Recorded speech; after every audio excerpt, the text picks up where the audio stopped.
Subject this morning, God, Father or Mother. Well, God is a very accommodating entity or power. You can worship Him in any aspect you want, because in His omniscient consciousness we find all aspects of being, all aspects of consciousness. And so that's why God is what He is, the one indivisible Spirit from which all things have come. Now, if to think of God only as an abstract spirit cuts us off from Him, does it not? We would be left aside from Him. That is His impersonal side. But He also has a personal side. The impersonal side of God is what? The Word, the holy vibration. That from which all things have come. When that holy vibration manifests, then it becomes the personal aspect of God. Because have not all things come from Him? Worlds, you, each one of us, the smallest atom, nature, all things come from God. And so that's His personal side. And you can see that from that one holy vibration, known as Divine Mother, when it begins to create, from that Divine Mother, the time and space element of the Word, the holy vibration, all things have come. That's why it is called the Mother aspect. Because anything you want, if you approach that aspect of God in a sincere way, He will grant it to you. But you have to be real sincere with God and really want it, really want Him. Just a word about these aspects of God. As all things come from the holy vibration, with its different aspects of sound and light and feeling combined in the miracle of creation, as all things come from that, then we can have any aspect or take any aspect of God we want. Father, Mother, friend, beloved God.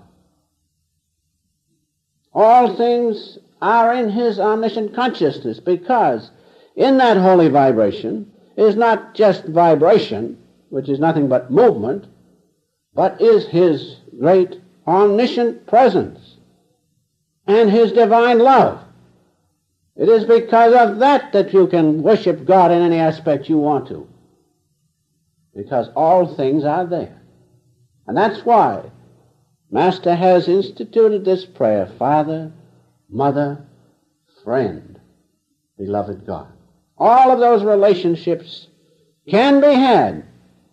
Some are preferable to others, depending on your nature and my nature. But all can be worshipped and will give you the presence of God. Some are easier than others. And so we can approach Him in any of these ways, and He will respond. Now, isn't that the personal aspect of God? Isn't that surely as if God were a personality responding to us? Certainly, He has made all things. And so we can approach Him in all of His creation, in the flowers, in nature, in the mountains, in the sea, and in human beings, because all things have come from Him. In one of the Master's books, we read about when the Spirit moves macrocosmically. What do we have? We have cosmic consciousness, cosmic energy, and God's body. And what is His body? Universe upon universe. And when the Spirit moves microcosmically, what do we have? Human consciousness, human energy, life force, and this body with which we are so familiar. We are made in the image of God, and so as we are constructed, so is God constructed, or of course it comes the other way. That's what God is, and therefore God responds, just as we respond. For instance, when we exercise our human consciousness as thought, what happens? Then we require energy to project that thought or manifest it. And also, as you are listening to me, you hear the sound of my voice. And so with God, His consciousness, His great thought, requires cosmic energy to project that thought. And the result is sound, the great holy vibration. And different rates of that holy vibration produce the different aspects of creation. Now, as we respond in a personal way, so God responds in a personal way. One response, as my voice is on the external plane, and one response as the intuition within me, or in you, which you feel from one another, is the response of your consciousness plus energy on the internal plane or interior plane. So with God. Sometimes He speaks. Sometimes He responds as you hear my voice. More often He responds on the internal plane through the intuition or His great power. So you can see that God surely is personal. In the Word, when you, as we read in the Master's comments, when you meditate deeply, go beyond this creation, and the shadow of this creation passes away, and you see the all-pervading presence of God, His great light. Throughout eternity, that's the impersonal aspect of God. That is. Having that, nothing else exists or can trouble you anymore. But the personal aspect is right here with us now. And God is more personal than we are to each other. Master told me one time, he said, God is so human. The least little thing that you feel you want, He responds. Because He is always talking. God is always talking to us. Through, as I have said, nature and people, all things. But we do not hear His talk. We do not hear His response. Because our minds are engaged in two gross things, things of grosser vibration. But He is always talking. He is always communing with us if we lift ourselves so that we can receive His blessings and His communications. So God is really personal. God is ever responding to us, as I have said, through nature and even human beings. Just as you hear my voice, sometimes God responds and you hear His voice. This is, as I have said, when He responds on the external plane. I'll tell you a little story. When I was quite young, I had a very mischievous nature, and so having that nature I caused lots of trouble, especially to my brothers and sisters. In this case it was to my sisters, and I was having a grand time, and it got out of hand. My mother was a real spiritual mother, and she was up at the end of the hall in the house where we lived in her room, and I was down at the other end, as I have told you, having a wonderful time in my way, which wasn't good. And right in the midst of it came a voice out of the ether, and it says, using my name by which I was known, stop teasing your sisters and be a good boy and go downstairs. Well, I stopped. And that voice was heard, not only by me, but by two others. The maid down in the kitchen on the next floor, and my mother up in the other room. As I spoke down to the maid, did you hear that voice, Margaret? My mother said, I heard the voice. I heard the voice calling me by name. And so you see, once in a while, God speaks just as we speak, but not often. Usually he speaks on the internal plane, but it is more near to us than the external plane. Realize that. And so he speaks also through the flowers, through the things of nature, and through devotees. As Master said, God loves us so wonderfully and sincerely and silently. That's through his intuition and through his devotees. God is in each and every one of us, and he is vibrating in every one of us. And those who are in tune with him will feel him in others, especially in his devotees. So God really talks to us. Now, as I have said, God talks to us in the same way as we talk to one another. From his great consciousness, his all-pervading consciousness. When spirit begins to move, it becomes God the Father, cosmic consciousness, and in that is all that spirit is. And then comes cosmic energy, which he utilizes to talk. How? Through vibration. And from that vibration comes sound, known as the holy vibration, the Holy Ghost of which Jesus spoke. And when he said, I shall send you the Comforter, when I'm gone, can't you see that in that holy vibration is God's presence itself and all the aspects of him? Multitudinous aspects are there. That's why God can give us anything we want if we approach him in the right way. And so this holy vibration, realize, is the mother of creation. It's the mother of creation because all things come from her. Everything comes from the mother. And so she materializes herself as the atoms of water, earth, fire, and air and ether. And those are combined to make the external universe.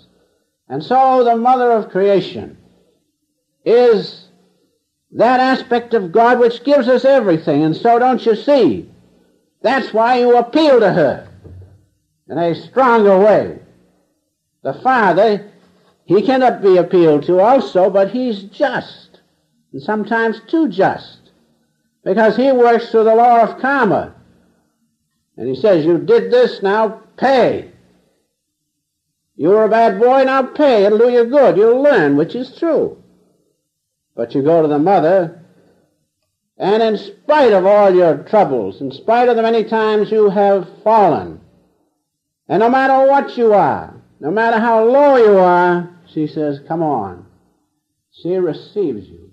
And so the mother aspect of God is the mercy aspect of his presence. And that's why Divine Mother is utilized so much, because we as human beings are very frail. But we know through the soul within us that no matter what we have done or will do, if we go to her, she will receive us, as our own mother has always done. And that's why Master has said that the mother aspect of God is most beautiful and most to be desired. The Father, you're not sure whether he's going to let you off or not, but you're always sure of the mother. And that's why if you appeal to God as Divine Mother, sincerely and persistently, she will answer you. Never forget that. And so God can be Father or Mother. Also, God can come to us in any form, because in his consciousness is infinite variety. As you meditate, he can come in any intuitional form, as the spiritual eye, just to give you an illustration, or any other aspect of his astral or spiritual creation. He can come to you as that, as a direct personal response. Also, God comes to us as his great saints. Realize that, because isn't he in the saint? If he's in the flower, and he's in the mountain, he surely is in the saint. That's why those who worship saints sincerely and honestly, not only with mind but with heart, God will respond through his saints. St. Francis saw the living form of Jesus in Assisi. He saw his form. St. Teresa, those of you who have read about her, said that her Lord appeared to her in a more tangible way than as if she had seen him and conversed with him. That's why I told you in the beginning that the intuitional response of God is closer than just the outward form, because that's the feeling aspect of God himself. And so God appeared, or the Lord, as the Christ consciousness, appeared to her, not in form, but in a more tangible way. He talked to her so that she knew, although she didn't see him with eyes, or didn't hear the voice, she knew. The celestial response is very difficult to explain, because it is God's presence itself. St. Thomas Aquinas also had that realization of the response of God without form. And so sometimes, especially in the final vision of God, that's the greatest thing, because then that celestial response cannot be described, because it is not only with mind, but it is with your heart. And the heart response is what gives you the final freedom. Mind will give you contact with God, but the love of God from your heart will give you freedom, final merging in him. Now, what are the requirements for response? What are the requirements? For the response of God as Father or Mother or whatever way you want, the requirements are the same. First, we must have a definite conception of God in any aspect. Most people say, you worship God? Sure. What is he? God. Spirit. That's no conception of God. The conception of God must be clear and true and understandable. And that's why when we read the Scriptures, St. John, in the beginning was the Word was with God, the Word was God. Therefore, that conception can be known through mind, through mental powers. So the conception must come first.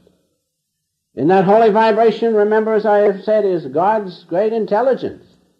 So it's not just a dead vibration or a cold vibration. It has his omniscience in it. And so we first, through mind, must have the conception of God. Then secondly, we must be sincere and persevering. And how many people following religion are that way? In business you have to be, otherwise you don't eat. How much more so in worshiping God in any of his aspects must we be sincere and persevere. And if we do that, God will respond, because that's the law of success, is sincerity, really wanting God and keeping at it until you get him. Wanting Divine Mother, if you have that persistence, she cannot help but respond. That's her nature. That's God's nature as Divine Mother. And the third is that if we are sincere, if we have the right conception of God, if we are sincere and persevering, that is conducive to the welling up within us of love, unconditional love. That's the third, that's the greatest requisite to receive the response of God. Unconditional love. Unless you have that, she will not come. Because until that comes within you, you have many other movements within your being which interfere with the silent incoming of Divine Mother. Understand that. But sincerity and perseverance arouses within you the love, which is not satisfied until Divine Mother responds. Unconditional love is the greatest requisite. Mind, remember, and as Master says, mind plus heart. He goes on to say, most people, the average person prays to God with his mind only. These are his words. Not with all the fervor of his heart. And those prayers are too weak to get the response of God.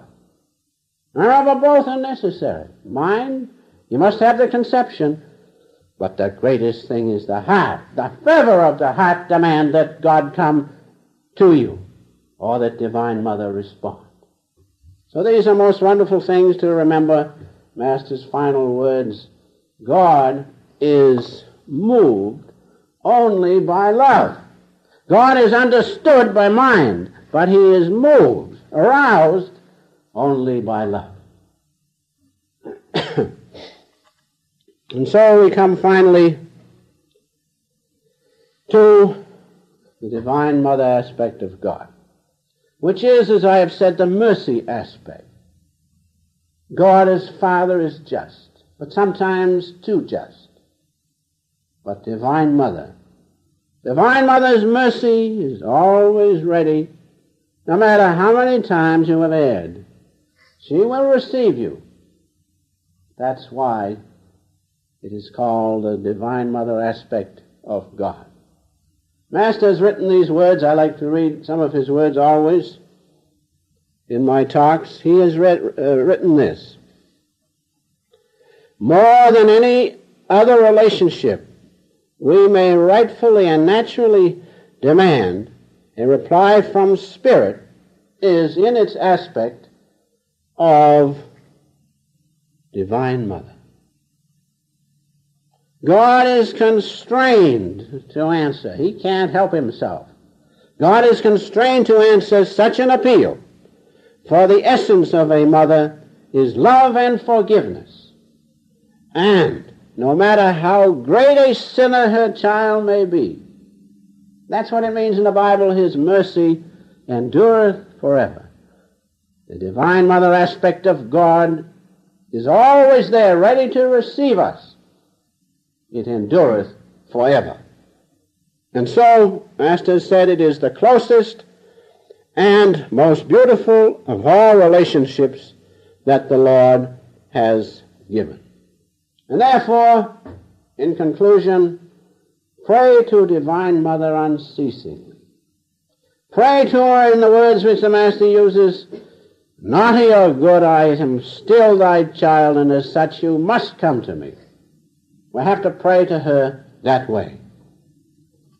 And perhaps the greatest part of the prayer is, you must release me. You must release me from this turmoil of this creation.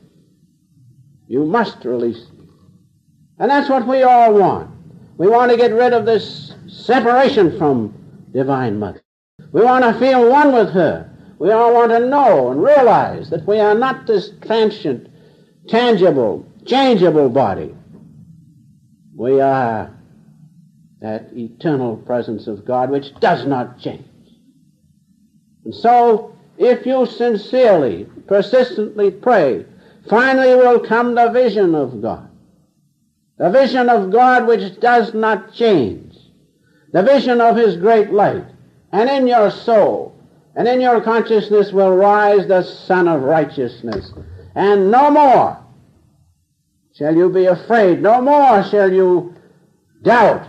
No more shall you feel insecurity. Because you know then that that is your own consciousness. As a ray of eternal spirit, that is what you are. That is what each one of us is. If we pray sincerely and persistently enough to Divine Mother to remove the delusion of separation from her. And having this vision of God's great presence, his great light, we will want nothing else.